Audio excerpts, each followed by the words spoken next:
Demand और supply के बढ़ने और घटने की वजह से मार्केट में जो मार्केट प्राइस है वो भी बढ़ जाता है, घट जाता है, ठीक है। और कई डिफरेंट केसेस हमारे सामने आ जाते हैं जो हमें देखने को पड़ते हैं। यहाँ पे साफ साफ ये बनाया है, जो ब्लैक कलर है यह हमें प्रेजेंट डिमांड और प्रेजेंट सप्लाई दिखा रहा है। ब्लू कलर इंक्रीज्ड डिमांड और इंक्रीज्ड सप्लाई दिखा रहा है, और pink colour decreased demand and decreased supply दिखा रहा है। बाकी हर केस में एक अलग अलग इक्विलिब्रियम है, प्राइस है, जो हमें मार्केट प्राइस बताता है, हमारे सामने दिख रहे हैं, ठीक है। कुल मिला के हमारे पास 9 डिफरेंट केसेस बन सकते हैं। मार्केट प्राइस 9 तरीके से फ्लक्चुएट हो जाती है। केसेस देखते चलें अगर, सबसे पहले ये रहा हमारा प्रेजेंट डिमांड और प्रेजेंट सप्लाई, जिससे E1 मिला, मार्केट में प्राइस बन गया E1। फिर डिमांड नहीं बढ़ी, सिर्फ सप्लाई बढ़ गई है, और सप्लाई बढ़ती है तो ये S1 आया, जिससे हमें नया प्राइस E5 मिलता है, और अगर सप्लाई घट गई तो नया प्राइस E8 मिल जाता है। इसी तरह अब की बार मैं सप्लाई को कांस्टेंट रख दूं, सिर्फ डिमांड बढ़े तो डिमांड बढ़ेगी तो नया जो प्राइस आएगा, सिर्फ डिमांड बढ़ रही है, सप्लाई वही की वही है ना, तो नया प्राइस E2 मिल रहा है, और अगर यही डिमांड डिक्रीज़ हो जाए तो नया प्राइस E3 मिल रहा है। तो ये सारे तो हो गए, मैं इस पर सर्कल मारता हुआ चलता हूँ ताकि पहचान में आ जाए कि कौन कौन सा हो गया। E1 हो गया, E5 हो गया, E8 हो गया, E2 हो गया और E3 हो गया। इतने हो गए। आगे बढ़ जाते हैं। आगे क्या है कि डिमांड इंक्रीज़ हो जाए और सप्लाई भी इंक्रीज़ हो जाए, दोनों बढ़ गए तो हमें मिलता है E4। डिमांड सप्लाई दोनों बढ़ रहे हैं, तो डिमांड सप्लाई दोनों डिक्रीज़ हो जाएं तो देखो ये डिमांड डिक्रीज़ हुआ और ये सप्लाई डिक्रीज़ हुआ, तो हमें मिल रहा है E9। डिमांड बढ़ जाए, सप्लाई डिक्रीज़ हो जाए तो हमें प्राइस मिलेगा E7, ये 7 है, और डिमांड डिक्रीज़ हो जाए, सप्लाई इंक्रीज़ हो जाए, तब हमें मिलेगा E6। ये इतने सारे केसेस हैं, इसके अलावा और कोई केस बनता ही नहीं है। अब इन केसेस पे कुछ क्वेश्चंस देख लिए जाएं जरा। लॉजिक समझ में आ गया ना, तो अब क्वेश्चंस देखो। पहला क्वेश्चन है, the technology for producing personal computer improves. Personal computer की जो टेक्नोलॉजी है वो इम्प्रूव हो गई है, तो ऑब्वियसली जब है सप्लाई बढ़ जाएगी, कोई दिक्कत तो नहीं इसमें, सप्लाई हमारी बढ़ गई। आगे, also people discover new uses of personal computer. लोगों को भी महसूस हुआ कि पर्सनल कंप्यूटर के और भी कई यूजेज हैं, ऑल्टरनेटिव यूजेज, जिस वजह से डिमांड का क्या हाल होगा, इंक्रीज, डिमांड भी इंक्रीज। तो what is the new equilibrium price and quantity. तो पहले प्राइस को ही देख लेते हैं। अगर डिमांड सप्लाई दोनों इंक्रीज हो रही है, ये डिमांड है और ये सप्लाई है, दोनों इंक्रीज हो रही है, तो हमें जो प्राइस है पुराने इक्विलिब्रियम से, पुराना प्राइस देखो यहाँ पर है, पुराना प्राइस यहाँ पर है और नया प्राइस यहाँ पर है। क्या प्राइस में चेंज आ रहा है? प्राइस में चेंज नहीं है, प्राइस में चेंज नहीं है, लेकिन हाँ क्वांटिटी में चेंज आ रहा है। कोई प्रॉब्लम तो नहीं? या डायग्राम अब उसका भी बनाऊँ, लाइनें खींच खींच के हो जाएगा? हो जाएगा, तो समझ में आ रहा। तो प्राइस में नो चेंज, और क्वांटिटी में क्वांटिटी क्या हो गई है, इंक्रीज हो गई।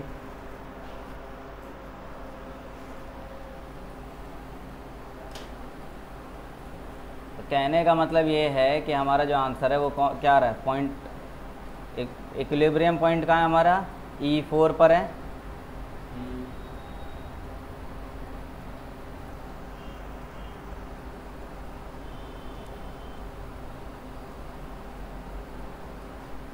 आगे देखो, कॉपी कर लेना बाद में, ये तो यहीं पर ही है। अगला क्वेश्चन देखते हैं जरा। एक commodity is found to be carcinogenic, बड़ा अजीब सा नाम है ना, कैंसरियोजेनिक है, मतलब एक ऐसा प्रोडक्ट है जिससे हमें कैंसर तो हो सकता है, इतना खतरनाक है। वो मिला है, समझे, मतलब रिसर्च किया तो पता चला कोई कमोडिटी ऐसी है जिससे शायद कैंसर भी हो सकता है। दूसरी बात, ऑल्सो, अच्छा कैंसर हो सकता है तो डिमांड पे असर पड़ेगा कि सप्लाई पे असर पड़ेगा? सर दोनों पे, पहले डिमांड घटेगी। पहले तो डिमांड पे असर पड़ेगा ना, यस सर। तो घटेगी तो सप्लाई भी कम। डिमांड घटेगी। अच्छा दूसरी बात कि also government decrease the subsidies on such commodity, supply कर देगी। प्रोड्यूसर को सब्सिडी मिलना बंद हो गया, जिस वजह से प्रोड्यूसर सप्लाई को भी कम कर देगा। What is the new equilibrium price and quantity? तो कौन सा केस हुआ, डिमांड सप्लाई दोनों डिक्रीज हो रही है, ये रही डिमांड, ये डिक्रीज हो गई नीचे आया, सप्लाई डिक्रीज हो गया ऊपर आ गया, कहाँ पर है, E9 है ना, E9 पर है। तो कायदे से देखा जाए तो प्राइस तो वही है, वही रह गया, प्राइस कांस्टेंट, क्वांटिटी डिक्रीज। लेकिन क्वांटिटी डिक्रीज हो गई। प्राइस हमारा नो चेंज, क्वांटिटी ये हो गया डिक्रीज। अब डिमांड चैप्टर याद करोगे तो वहाँ पर हमने कुछ लॉ ऑफ डिमांड नाम की चीज़ पढ़ी थी। लॉ ऑफ डिमांड में तो था कि प्राइस चेंज हो रहा है, लेकिन उसके बाद exceptions of law of demand पढ़े थे हमने, एक्सेप्शन कह रहा हूँ, अजम्पशंस। तो उन अजम्पशंस में प्राइस कांस्टेंट हो रहा था, बाकी चीज़ों की वजह से डिमांड डिक्रीज और इंक्रीज हो रही थी। तो ये भी वही आ रहा है, ठीक है। अब हम देखें कि इक्विलिब्रियम पॉइंट क्या मिल रहा हमें, E9। कोई प्रॉब्लम? आगे बढ़ जाते हैं।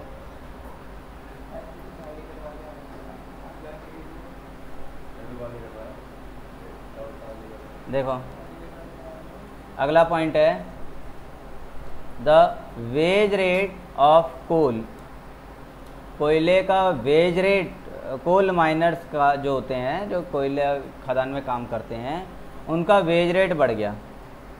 वेज रेट बढ़ने की वजह से क्या होगा, कॉस्ट बढ़ जाएगी, और कॉस्ट बढ़ेगा तो सप्लायर सप्लाई कम कर देगा। कॉस्ट के बढ़ने की वजह से, याद करो सप्लाई के फैक्टर्स पढ़े थे हमने, तो उसमें आया था वेज रेट, लेबर चार्ज। अगर वेज रेट बढ़ जाता है तो फिर सप्लायर को कॉस्ट ज़्यादा पड़ेगी, तो सप्लाई बढ़ाएगा क्यों, वो तो कम कर देगा ना, यस सर। है ना। तो इससे क्या हुआ, सप्लाई क्या हो गई, डिक्रीज। डिक्रीज हो गई। अगली बात, also the price of natural gas decrease, demand बढ़ जाएगी। नेचुरल गैस के प्राइस डिक्रीज हो गए, इससे क्या मिला, प्राइस कम होता है तो डिमांड बढ़ जाती है। Yes sir. कोई दिक्कत नहीं। अच्छा एक चीज़ और बोला है, where coal and natural gas are substitute. तो हम यहाँ कोल्स के लिए देखेंगे ना, तो कोल के लिए देखेंगे तब तो ये डिमांड उल्टा चलेगी, सर सब्सिडीज या सब्स्टिट्यूट अच्छा अरे यार गलत लिख रखा है, सब्स्टिट्यूट्स लिखना था, सॉरी माय मिस्टेक। हो जाता है, कभी कभी गलती हो जाती है।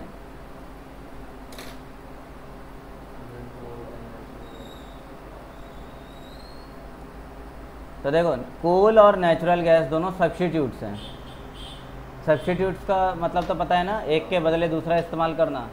अब कोल माइनर्स का वेज रेट बढ़ गया तो सप्लाई तो कम हो गई, लेकिन नेचुरल गैस का अगर प्राइस डिक्रीज हो जाता है तो नेचुरल गैस की डिमांड बढ़ेगी, जिस वजह से कोयले की डिमांड गिर जाएगी।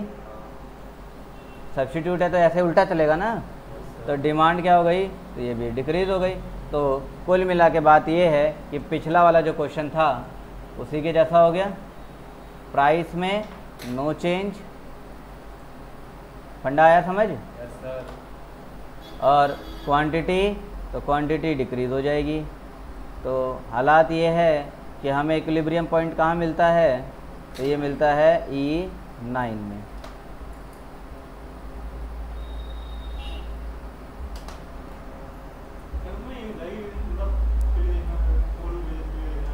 कोल के लिए ही देखना है, जब यहाँ पर बात बोली है कि कोल माइनर्स के वेज रेट गिर रहे हैं तो कोल के लिए तो देखेंगे। कोल माइनर्स के वेज रेट बढ़ने की वजह से नेचुरल गैस के माइनर्स का क्या काम है? नेचुरल गैस की डिमांड से कोई लेना देना है नहीं है, तो हम कोल की बात करेंगे फिर। अगला पॉइंट,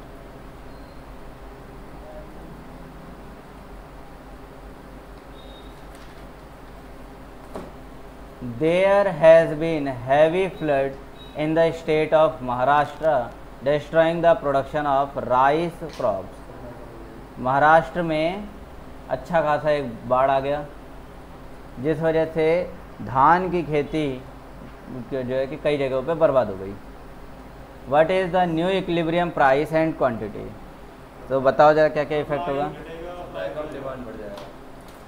सप्लाई की बात करेंगे तो सप्लाई ऑब्वियसली कम होगा, ये तो बात जाहिर सी बात है। अच्छा डिमांड, फ्लड के चक्कर में डिमांड बढ़ जाएगी। स्टेट में फ्लड आ गया, फ्लड आने की वजह से डिमांड बढ़ जाएगी। फ्लड नहीं आया तो डिमांड नहीं करेंगे लोग, चावल नहीं खाएंगे। मैं ये कह रहा हूँ डिमांड बढ़ जाएगी, हैवी फ्लड, वहाँ पर सिचुएशन खराब होगी ना। एग्जाम्पल, अब जब डिमांड सप्लाई कम है, सप्लाई कम हुई है, ठीक है मान लिया, लेकिन डिमांड पे तो कोई असर नहीं पड़ेगा ना। डिमांड तो पहले जितनी थी उतनी रहेगी। ऐसा थोड़ी है बाढ़ आने की वजह से अब लोग ज़्यादा खाने लगेंगे, हैं? बिल्कुल, डिमांड में कोई चेंज नहीं आ रहा भैया। मुझे ऐसा लगा ना कि मतलब सप्लाई कम हो गई तो डिमांड में नो चेंज, लोग पहले जितना खाते थे अभी भी उतना ही खाएंगे, लेकिन सप्लाई कम हो जाएगी, समझे ना। तो कौन सा पॉइंट आ रहा है, देखो डिमांड में कोई चेंज नहीं, यहाँ देखो डिमांड में कोई चेंज नहीं, लेकिन हाँ सप्लाई में चेंज आ गया। सप्लाई क्या हो गई है, सप्लाई डिक्रीज हो गई तो ऊपर आ गया, तो यहाँ मिला E8, क्या हुआ, प्राइस बढ़ गया। तो प्राइस की बात करेंगे तो प्राइस इंक्रीज हो गया, और क्वांटिटी की बात करेंगे तो क्वांटिटी को देखो, पहले इतना था और अब इतना हो गया, डिक्रीज हो गया, सीधी बात। तो क्वांटिटी हो गया डिक्रीज।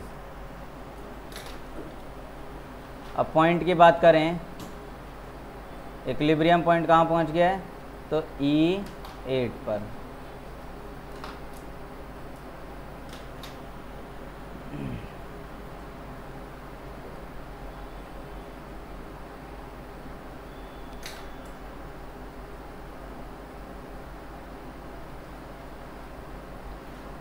अगला, there has been increase in cameras, camera बढ़ गए due to increase in the quantity of imports. Imports के बढ़ने की वजह से भारत देश में कैमरे की संख्या ज़्यादा हो गई है। What is its effect on equilibrium price and quantity. अब इंपोर्ट किया है जिस वजह से कैमरा इंक्रीज हो गया, यानी सप्लाई बढ़ गई और डिमांड वही की वही रह गई होगी, बात ही नहीं करी। है ना। डिमांड तो वही रही ना।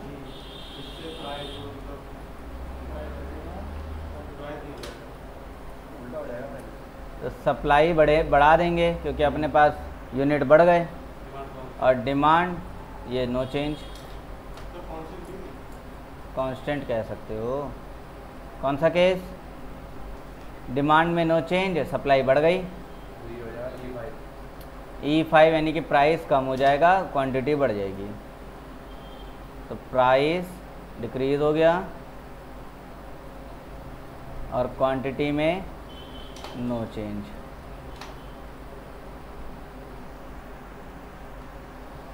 अरे सॉरी क्या लिख दिया? क्वांटिटी इंक्रीज हो जाएगी,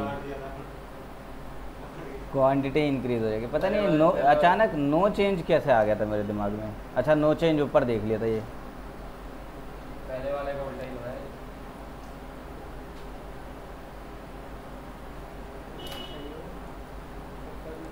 देन अगला, suppose there is the demand for inferior goods. Inferior goods की डिमांड इज कंसीडर की जा रही है ना। इंफीरियर गुड्स के लिए देख रहे हैं हम यहाँ। तो हुआ क्या कि income of consumer decrease, in consumer की इनकम डिक्रीज हो गई है, इस वजह से इंफीरियर गुड्स की डिमांड इंक्रीज होगी या डिक्रीज होगी? इंक्रीज होगी है। इंफीरियर गुड्स की डिमांड बढ़ेगी। In the case of decrease in the income of people, consumer की इनकम डिक्रीज हो रही है, बढ़ जाएगी। बेकार वस्तुएं, तो डिमांड बढ़ जाएगी। और there is improvement in the production of goods concern, उन्हीं गुड्स के इम्प्रूवमेंट भी हो गई, मतलब इंफीरियर गुड्स की जो क्वालिटी है वो भी इम्प्रूव हो गई है, प्रोडक्शन इम्प्रूव कर दिया गया, तो सप्लाई भी क्या हो गई? बढ़ गई है। Based on this information the new equilibrium price and quantity in the given graph will be, जो ग्राफ था हमारा उस ग्राफ में प्राइस का और क्वांटिटी का क्या हाल होगा? प्राइस कांस्टेंट, डिमांड सप्लाई दोनों बढ़ गए तो प्राइस में तो नो चेंज, क्वांटिटी इंक्रीज हो जाएगी। और डिमांड सप्लाई दोनों बढ़ रही है, डिमांड भी बढ़ गई और सप्लाई भी बढ़ गई, तो क्वांटिटी तो बढ़ गया ना, तो क्वांटिटी इंक्रीज हो गई। बाद बाकी पॉइंट क्या मिल रहा हमें? इक्विलिब्रियम पॉइंट क्या मिल रहा है? E4, E4।